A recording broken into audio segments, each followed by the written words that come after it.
How much do we truly know about our beloved Crested Butte? Its steep slopes bring skiers and boarders from around the world. Its economy is built from the tourism, but before that, Crested Butte was a mining town.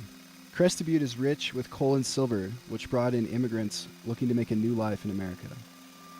Some of the miners met an unfortunate event, which turned the small town into one of the most haunted towns in Colorado. Crested Butte initially was known as the gateway to the Elk Mountains, and everybody thought it was going to be a great silver and gold area with Irwin and Tin Cup and Gothic and White Pine and so on all around it.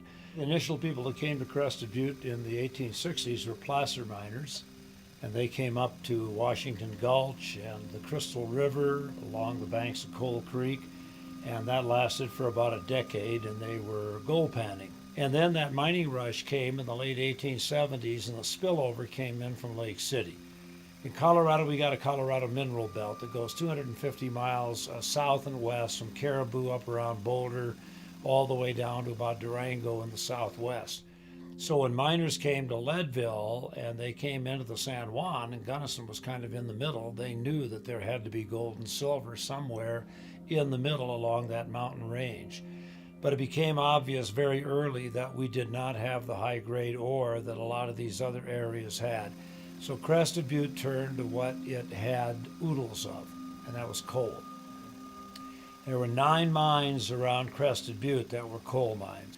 The Jokerville, which blew up in 1884, was just a little to the west of that along Coal Creek. And it was so dangerous that the mine inspector refused to go into it for 6 months before it exploded. And it exploded because of seeping methane gas. And methane gas is gas you can't smell. And nobody knows what happened, but a spark obviously set off the explosion. 60 miners were killed.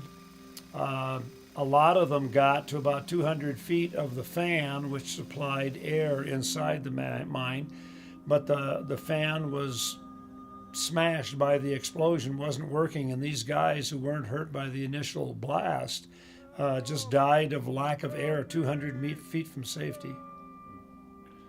There is a memorial dedicated to the victims of the Jokerville mine. Many of the miners that died in the explosion are buried in a mass grave below the memorial in the Crested Butte Cemetery. Stories have been told of some of the restless souls of the miners haunting the residents of Crested Butte late in the night. Crested Butte has a real history of being haunted. And like I said, like Elk Avenue, we had heard that just about every building on the street was haunted.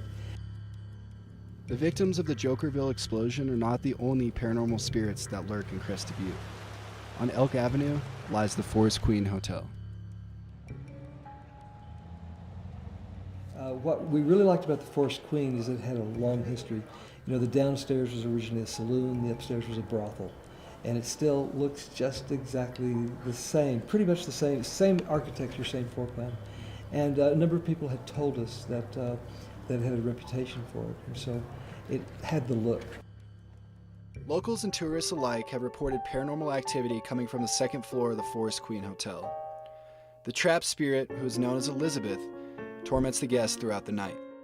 She was an 1880s prostitute. That's the way the legend goes, and she was in what's current day room 4. Elizabeth was a middle-aged prostitute that worked and lived at the Forest Queen Hotel. When she fell in love with a transient gambler, he conned her into giving him all of her savings, which the gambler then doubled and quickly escaped into the night with. Elizabeth, broke and emotionally distraught by his betrayal, hurled herself into the Coal Creek below, killing her instantly. Some of the Forest Queen Hotel guests have reported hearing Elizabeth's spirit angrily slamming doors and banging pots together. We had heard that rooms 4, which was Elizabeth, the prostitute suicide, and room 6 had a lot of activity. We walked in and it just felt really creepy. We felt like both of us separately, just the hair raised on our necks. And we thought, okay, this is going to be interesting. While we were in there, we heard somebody walking in the hallway and looked out. There was nobody there. We heard a door slam, and we had opened all the doors and looked out, and all the doors were open.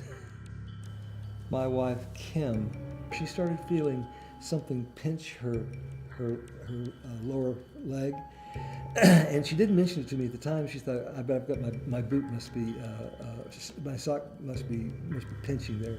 And when she would walk, it felt like she was wearing shackles. Like when she would walk with one leg, her left leg would pinch, and it felt like it was attached to the other leg.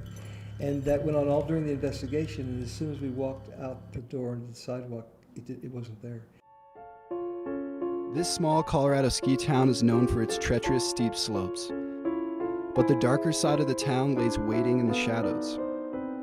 As one of the most haunted ski towns in America, we share the mountain with the restless spirits that haven't traveled into the afterlife just quite yet.